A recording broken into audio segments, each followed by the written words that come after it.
it had to belong to my parents, and it had to have been in my garage for at least 10 years since my mother's passing.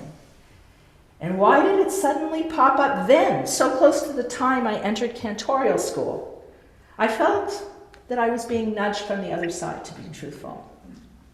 So luckily, in the garage, I also found an old cassette player, as well as an unopened cassette head cleaner that must have belonged to my parents as well.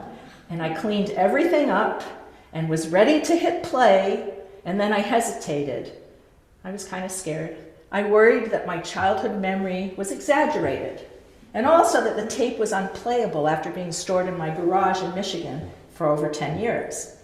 But of course, curiosity got the best of me, and I hit play. And as I listened, my eyes flooded with tears. Nadvan's voice was better than I remembered, and I got to hear him pray again after so many years. I shared the recording with my teachers, cantors Jack Kessler, Diana Brewer, and Marlena Versman, who were excited for me, and they were very appreciative of Nadvan's artistry, which made me feel very good. But it was Cantor Marlena who urged me to transcribe the music and learn to sing it. And as I was in the very, very early stages of the program, I said to her, I don't think I can do that. And she replied, yes, you can, and you will. And I listened to her, and I listened to my teacher, which brings me here today with you on International Holocaust Remembrance Day to honor and remember Cantor Nadvan and his contributions to the Windsor Jewish community and the world of Jewish sacred music. Cantor Nadvan was born in Plungin, Lithuania on December 26, 1912, as Shaul Tuvia Bereb Yosef Yehuda. His name, his family name, was Schenker. The cantor Hebraicized his last name after coming to Canada, changing it from Schenker to Nadvan, both names meaning gift or offering. So we learned from the essay written by Rabbi Samuel Stolman of blessed memory in the 50th anniversary of the Shaar Hashomayim tribute book that Nadvan completed secondary school and lived with his parents until 1934, when he left to study singing in music conservatories in Riga and Memel, Latvia. In 1935, he moved to Kovno to serve as a cantor at the local synagogue, and until 1941, he worked there when he and other Jews were rounded up by the Germans and moved to the Kovno ghetto to work as forced laborers. In 1944, he was deported by the Germans and sent to the concentration at Dachau, where he barely survived the beatings and starvation conditions and was forced to entertain the Nazis by singing with the prisoner orchestra and chorus, until he was liberated by the Allied forces in 1945.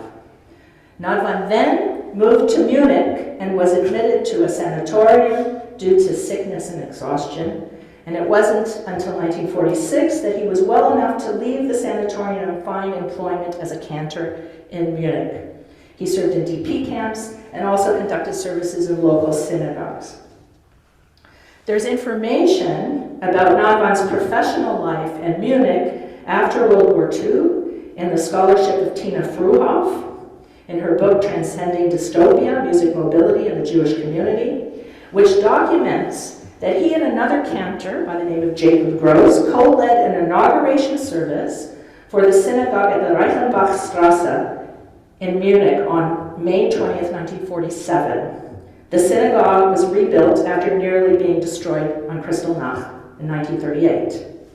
Cantor Nadvan opened the inauguration service with Ma Tovu. This is a prayer that many of us know, and recited prayers for the commemoration of the dead, and closed the ceremony with a song about consecrating a place of worship.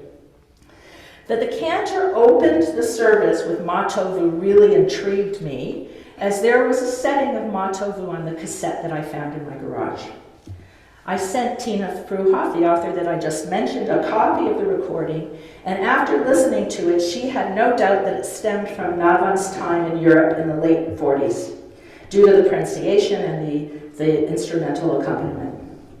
So it's not totally off base to imagine that Nadvan used that setting or parts of it at that 1947 gathering of the newly liberated Jews of Munich. It's not crazy to think such a thing.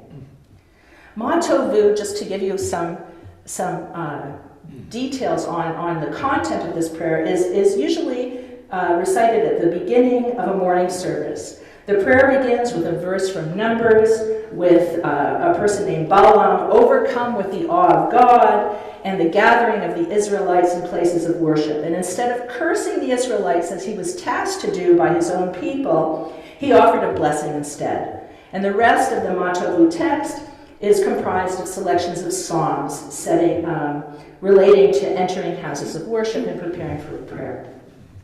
So what's unusual about this recording of Matovu is the variation in mood. It's a very unusual recording because the Matovu that we know is usually, very peppy. This one has supplication, awe, total surrender, joy, and hope, and Nadvan moves from one mood to the other and back again. There's even an insertion, this is the most unusual part, of a wedding freilich, a melody suggesting that faith and piety are rewarded with simchas, with happy occasions. I'm sure some of you have heard this wedding freilich. It goes, yadada, yadada, yadada, da da da da, yadada. So that's in the middle of it. You'll hear this in a few minutes. And towards the end, however, he returns to vulnerability with a repetition of the word aneni, answer me, each repetition, building spiritual confidence until the worshiper can finally say, yes, my prayers will be answered. So I'm going to ask you, can you imagine how he must have felt leading the newly liberated Jews of Munich with this prayer? Ma tovu ohalecha Yaakov, how good are the tents of Jacob. What a blessing it must have been to be gathered as Jews, to pray together in a reconstructed synagogue that was nearly destroyed on Kristallnacht. After what they had endured, can you imagine? Ma tovu.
I'd like to share a oh, I should use the microphone again, right?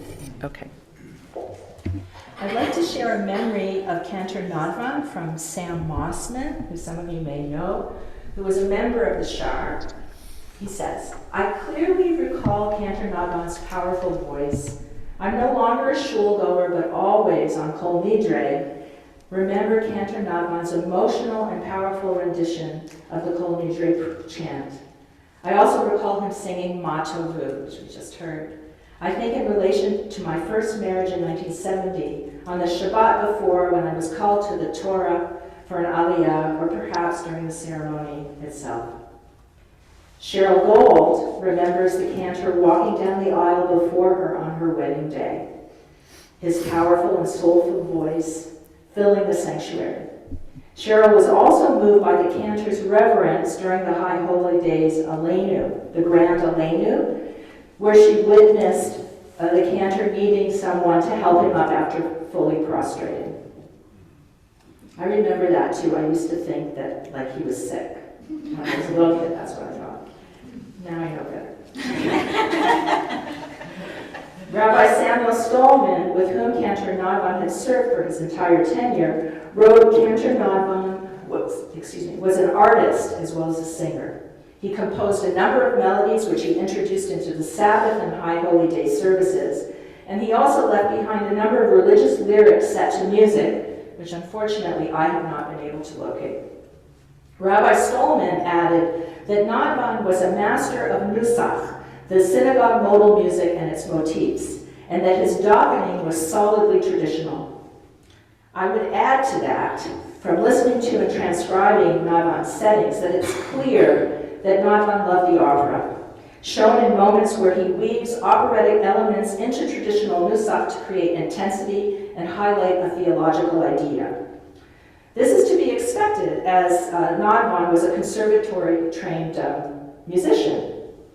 There's evidence in the Bad Arolsen Holocaust archives that Cantor Nadvan studied with an opera coach in Italy before coming to Canada. Nadvan outlined his history between 1934 and 1950 in order to get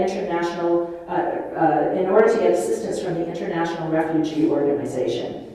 And in that history, we learn that in 1947, Nadvan left Munich for Paris to reunite with his married sister, Jeannie Trachtenberg. He stayed with her and was able to earn money as a singer. And then in 1950, he left France for Milan to study with Genia Signa, and afterwards looked for work opportunities overseas. Genia Signa was a leading dramatic soprano who sang at La Scala until 1945, and was forced to retire after a serious car accident, and then turn to teaching. So in a few moments, you will hear how Cantor Nadvan works operatic elements into the nusach. The art of nusach involves skillful improvisation, allowing the cantor to interpret the liturgy through music. Nadvan did this brilliantly, and sometimes with operatic flair, which you'll see. His setting for Sim Shalom is a very good example of this. Sim Shalom is a prayer for peace, kindness, and mercy from the Amidah section of the morning service. Nadvan's setting begins with a congregational tune, which is a nusach, the nusach scales, that may be familiar to some current or former Shaar members. What may come as a surprise is the middle solo section for Borcheinu Avinu, where we're asking God to bless us all as one, which Nadvan expresses in Italian operatic style, then returning to the congregational melody to the end to allow for the participation of the worshiper. Sim Shalom. Okay, I want to move the mic over here. Okay. They said it was a little loud. The voices were loud. Okay. And they're also having a hard time hearing you in the mic.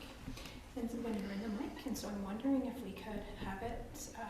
Do you want me to move back? No, I think when you're speaking, it's a problem. Okay. And so I think that maybe when you could try it without the mic when you speak next time. Okay.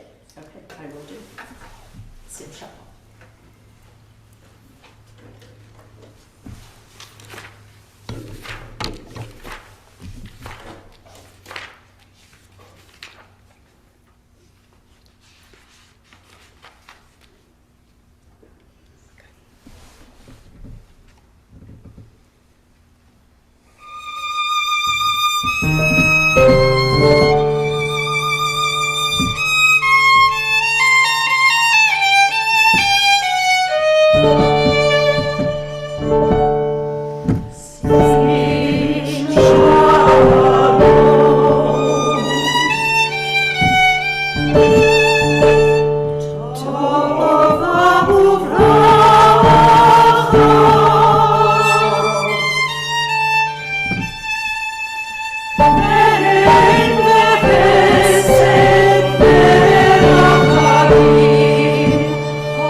oh, I'm using this mic now, right? Okay, all right, so hopefully this will be better.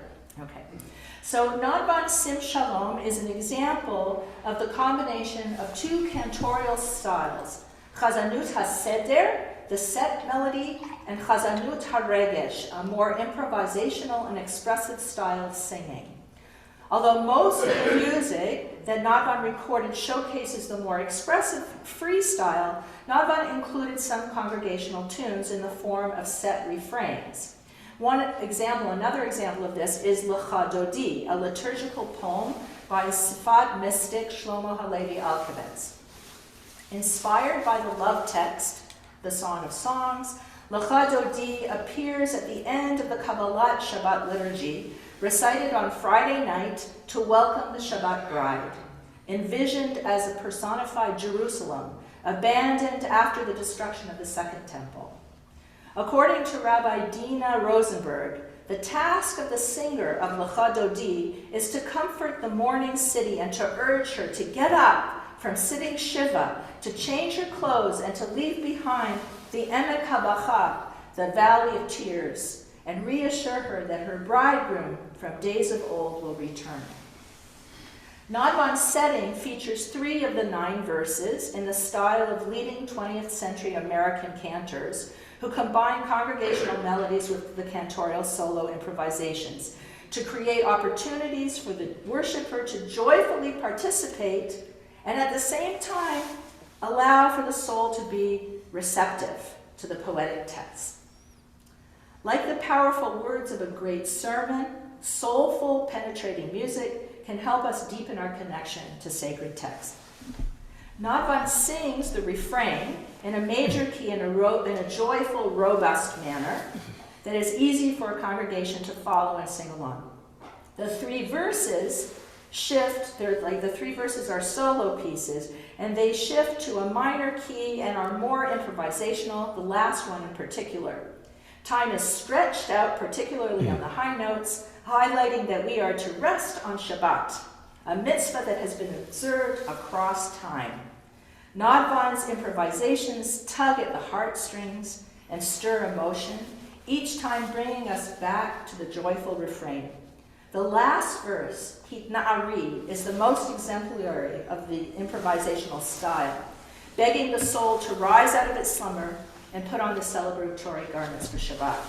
As a man who survived the Holocaust, who couldn't freely observe Shabbat during his years in the Kovno ghetto and in Dachau, in the concentration camp, one can only imagine how freeing it must have been for him to sing this liturgical text. As Rabbi Stolman so eloquently stated, Cantor Nadvan was an ud mutzal min ha'esh, an ember saved from the fire of the Holocaust. Nadvan rose from the valley of tears, Emek HaBacha, through his deep faith and devoted his life to stoking the fires of devotion of Yiddishkeit in others. We continue with Lecha Dodi.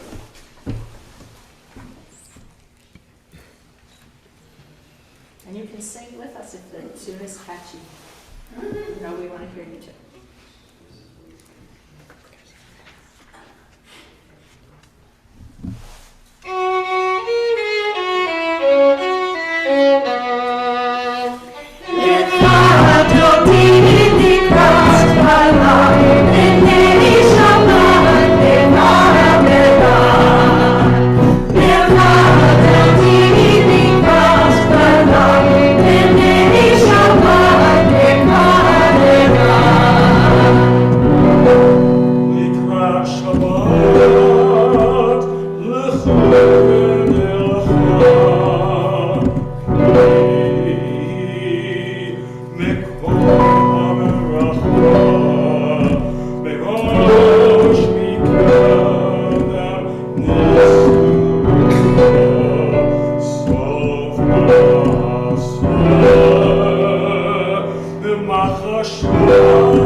Shabbat music, Friday night kiddush, recited over a cup of wine at the synagogue and at home before the Shabbat meal.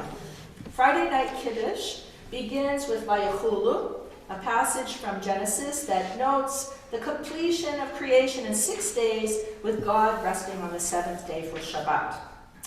That section is followed by 3 blessings. The first one is Borei Pri Hagafen, the blessing over the wine, a more lengthy blessing about God sanctifying the Jewish people with mitzvot, Shabbat being holy and given with love, and the last blessing is Mikadesh HaShabbat, and that is for the sanctification of the Holy Sabbath. Nadvan's setting features the 3 blessings, not the Vayechulu. It's an elaborate, festive setting and performed with great ceremony. Nadvan highlights the spiritual potency of certain words with musical ornamentation and repetition, once again combining nusach with operatic flair. He embellishes God language, words about remembering, and Jewish inheritance. He grabs our attention with dramatic rolling notes that is characteristic of the cantorial style of his time. There's a simple melody that appears twice in this setting, 2 places for the congregation to join in, I would imagine.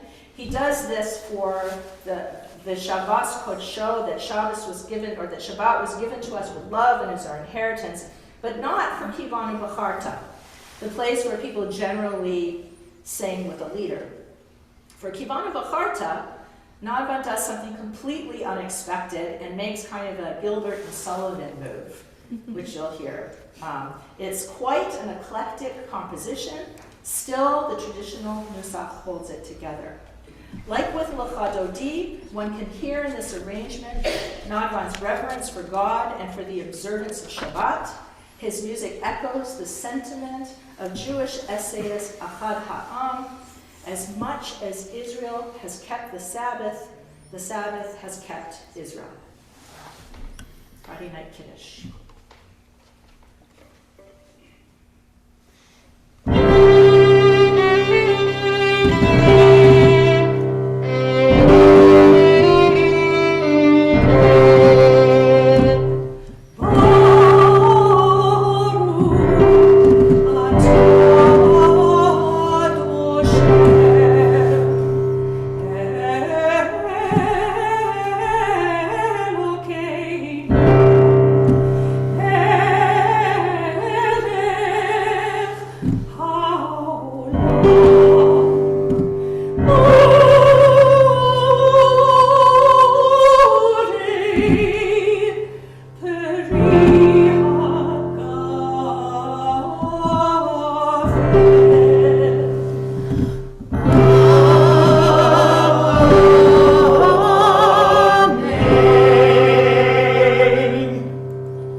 congregants who attended services at the Shaar during Cantor Nadvan's tenure. Dr. Frederick Muroff and his brother Melvin Muroff served as Cantor Nadvan's Meshorerim, choir boards, for the High Holy Days. I think another brother as well. Melvin Muroff remembers the cantor as a wonderful man to whom he felt very close. And his brother, Dr. Frederick Muroff, wrote, I also was fortunate to be in the Windsor Shaar choir when Nadvan was cantor. He had a marvelous voice. I think the most striking solo he had was Hineni. He'd start at the back of the shul, and by the time he got to the front, he was in tears, and I think half of the shul were also in tears. I remember him going down the aisle for Hineni. It was something. You'd hear sort of like a hollow voice, and then it would get stronger and stronger and stronger until he came to the beam. It was very dramatic and very moving. Dr. Frederick Muroff also shared that Nadvan gave him the honor of singing Haven Yakir Li Ephraim from the Zichronot section of the first day of Rosh Hashanah. Muroff sang what he could remember of the melody to me over the phone, actually. And so the text basically means this, that it says, is Ephraim not my precious son? Is he not a child of delight? My innermost being is aroused for him. I will surely have compassion for him. The text from Jeremiah invokes the image of God as Father, torn by conflicting emotions, anger over wrongdoing, compassion, yearning, rejection, aligned with the pervasive High Holy Day mood of repentance, rebirth, and renewal. Frederick Muroff, whose Hebrew name is Ephraim, like the person mentioned in the verse, felt very fortunate to have been in the choir, to have been given this short moving solo. It was special for him and for his family. The next setting that you will hear tonight comes from the same section of the Rosh Hashanah liturgy. It's Ve'al HaMedinot, which points to divine providence, to reward and punishment. There's nothing hidden from God's eyes. What is a bit unusual about Ve'al HaMedinot is that it points to the accountability of countries for their actions and the actions of their inhabitants. Ve'al HaMedinot, Ezo LaCherev, ve'ezo LaShalom. And over countries, judgment is pronounced. Which of them is destined for the sword? Which for peace? Which for famine? Which for abundance? And on it, creatures are brought to mind to be remembered for life or for death, who is not considered on this day. Nadvan's Ve'al HaMedinot follows the High Holy Day musical patterns, which are particular to that time of year. He begins dramatically. The mood is ominous and serious, and mimics the well-known Kama Ya'avrun concerning the individual who will live, who will die, who by fire, who by water. Many of us know that liturgy very well.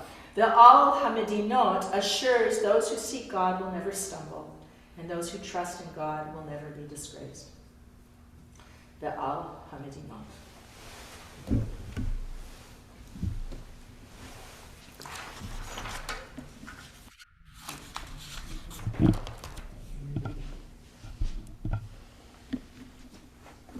Lord. I'm on a Zoom program from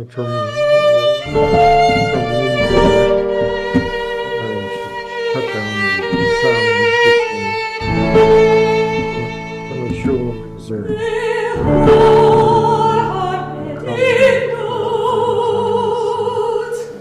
And they've got everybody's information at the top.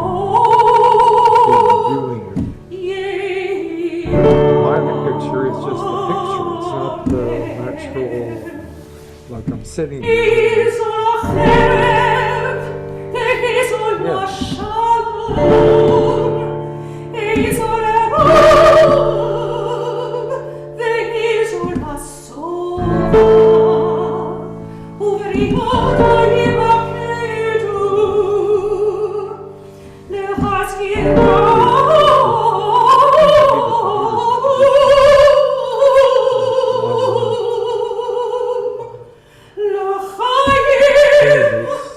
Next time you're here, okay?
that we'll be sharing this evening is Ya'aleh Tachnunenu, a liturgical poem recited on Yom Kippur evening, dating back to the medieval period.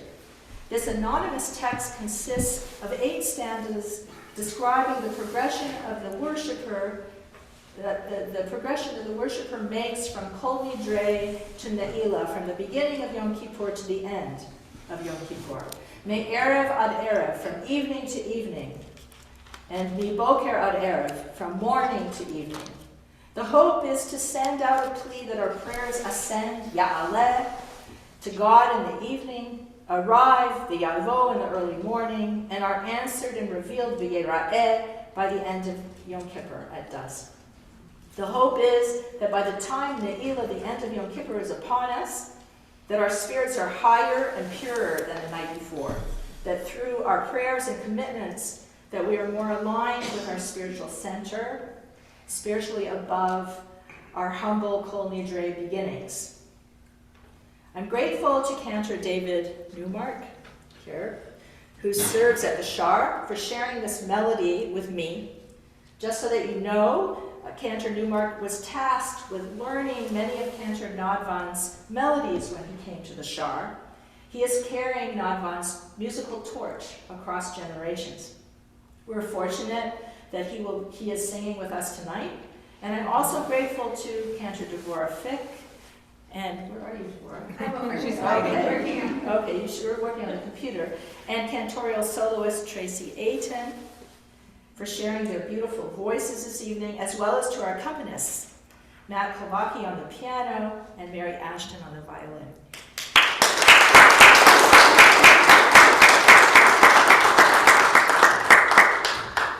And we'll continue with Ya'aleh. Ya'aleh.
that the music on the recording I found in my garage was created for the purpose of auditioning for cantorial jobs.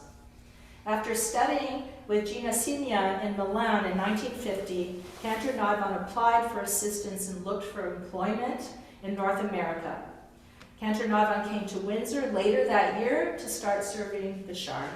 In 1955, he married Shirley Morris, and 5 years later, they became parents to their son, Raphael Isaac, Rafi, as some of us know or knew him. Cantor Nadvan served the Shaar until his death in 1979.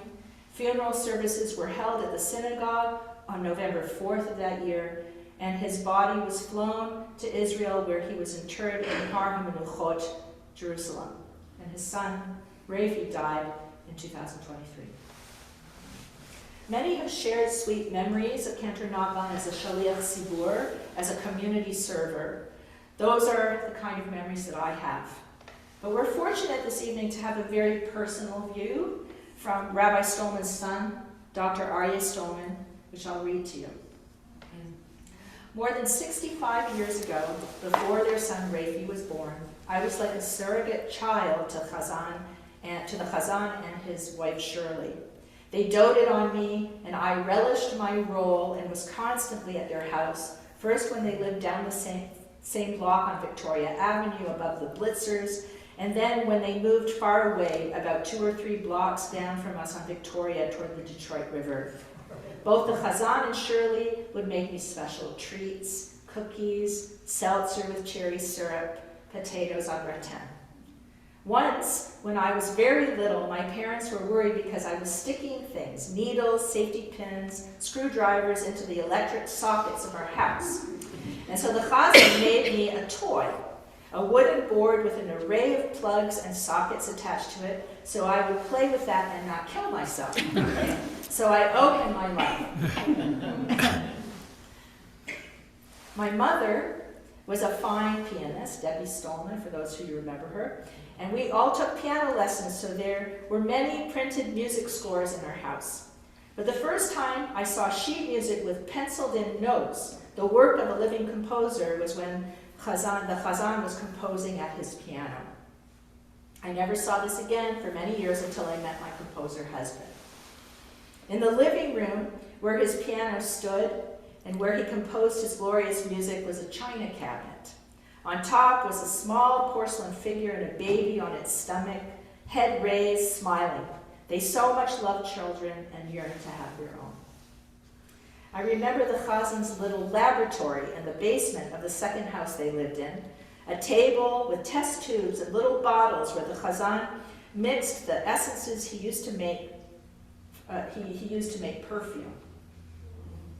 I remember once a jar filled with some liquid and dark red patches, which on close inspection were roses soaking in oil, which he used for enfleurage, an ancient method to extract the fragrances of flowers. Sometimes, I'm sure many of us think about a long-lost parent, a family member, or friends who are also our family, what treasure we would not give to see and hear them again, even for a moment.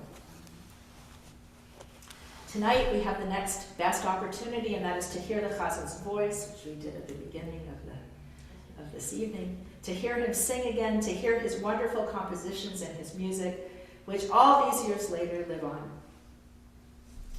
I'll also share something from my brother, Michael Bernstein, who also remembers Cantor Nadvan's love of beautiful aromas.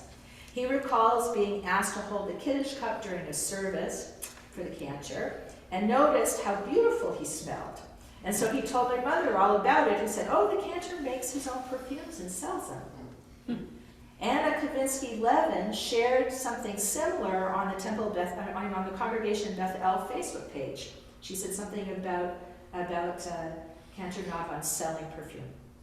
So such stories may add more meaning to this next and final piece of music that you'll hear this evening, Cantor Nadvan's Yom Shabbaton, that opens with a reference to the Reach Nichoach, the pleasant smelling offering to God. I found this composition on a reel of the Rabbi Samuel Stolman family sound recordings in the archives of Ontario from the early 1950s. This poem, written by Yehuda Halevi, It's is sung at the Shabbat meal and in the synagogue on Friday evening. The poem is rich with intertextual references from Torah and other sacred writings on the promise of Shabbat to the Jewish people. It's a promise to the weary Jew, symbolized by the dove in the story of Noah, who ultimately finds a place to rest on the seventh day. A promise that God will remember and grant them, these weary Jews, protection from the trials of exile and dislocation. The poet Halevi plays with words through rhyme. So there's a fragrant offering, Reach Nichoach, the dove finding success in finding Matzavo Manoach, a place to rest, the promise to strengthen the weary, Yehiyeh Koach, and the promise of protection after the waters of Noach, Almei Noach, and Noach also means rest. Noach means rest. On the recording, Yom Shabbaton is sung in a very animated style, characteristic for Smirot of Shabbat, composed in a Hasidic style. It's kind of a table baker, even though the liturgy is quite rich. And in light of what Rabbi Stolman shared about Nadvan's history, piety, and character in his essay, I suspect that Nadvan was very attracted to this text of Yom Shabbaton. I imagine that he intimately related to Reach Nichoach, the pleasant-smelling offering to God, as a lover of beautiful fragrances, as a man whose very name means offering or gift. Surviving the horrors of the Holocaust and taking refuge in Canada, thousands of miles away from Europe, and his memories of what happened there, I imagine that he saw himself as a dove who found a place to rest. Yono Matzavo Manoach.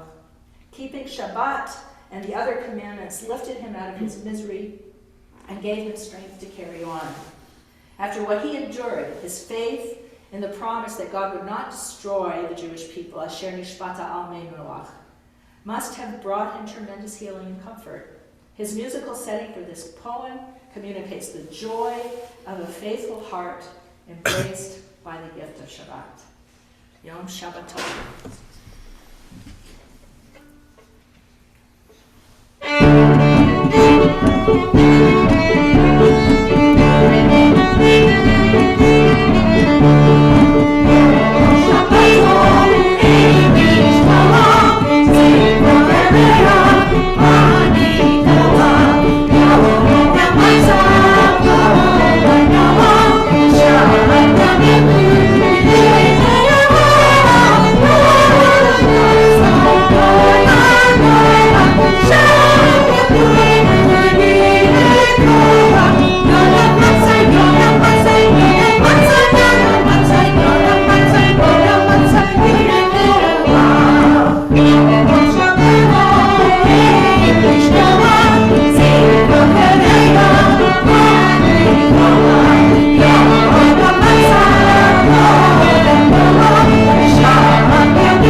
Nadvan's music illuminated and animated the liturgical text. His use of dynamics, embellishment, Jewish modal scales and motifs, dramatic pauses, and the inclusion of operatic elements function to comment, make textual comparisons, and highlight religious ideas, words, and phrases to create a particular mood, feeling, and what I'd like to say is a midrashic interpretation to help the worshiper find meaning and enter prayer more deeply. The text that Nadvan chose to set to music also says a lot about his personal theology. Despite the pain he endured during the Holocaust, he saw a path of redemption for Jewish people through memory, prayer, and religious observance. It's clear that he was a man of tremendous faith and that he devoted his life to arousing that faith in others. As Rabbi Stolman so tenderly stated, Nadvan's life was a nigun, a song, a melody, with its joys and sorrows, aspirations, petitions, and faith, and that his music continues to visit us in the sanctuaries of our memories and our hearts. It's my hope that sharing Nadvan's music tonight will contribute to the history of Jewish sacred music of the 20th century, and that his melodies and musical setting will be shared and adapted in the synagogue, the concert hall, and Jewish learning spaces. Thank you.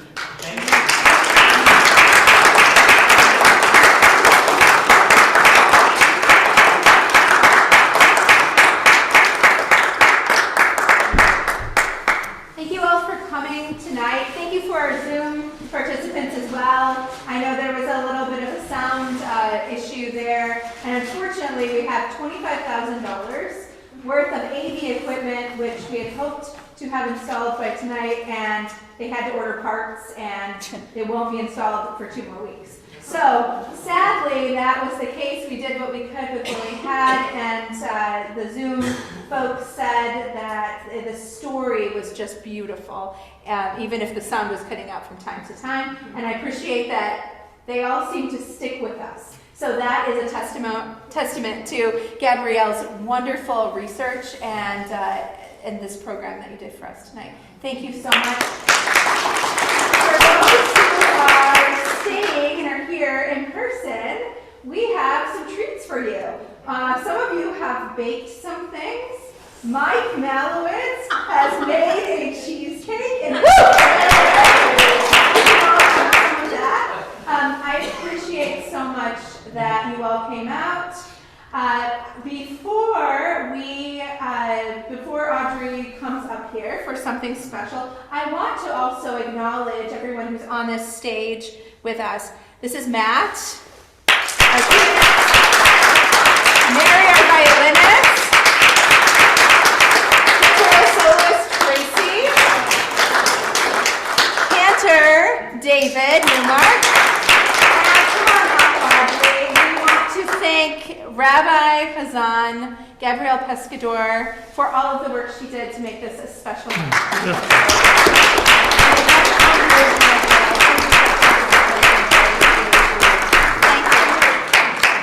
And we also, and when we get our equipment, I mentioned that because I want to also tell you, everyone up here has committed to coming back and doing a recording of this music so that it can be preserved really well. We all talked about that. Everyone is very excited about that so that we can continue to preserve the legacy of music here in Windsor.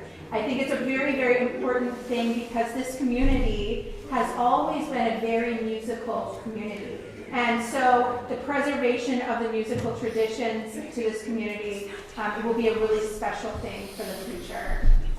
Thank you so much, and we will see you in the social hall.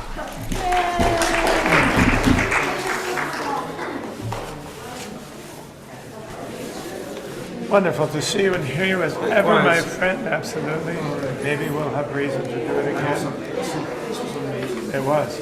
I'm hoping in such following such it just humbles me.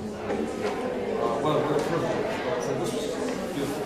Thank you. So moving. Thank you for sharing. Oh my God. And if you have more music, sing it to me. Music. I've got lots of Yeah, I have. Okay. Nobody gave it to me. They should have, but I never got any music or anything. So I do a lot of I'm Chicago, so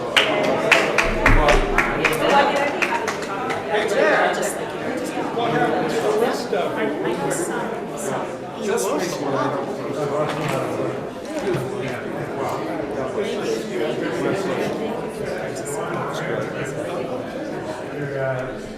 You're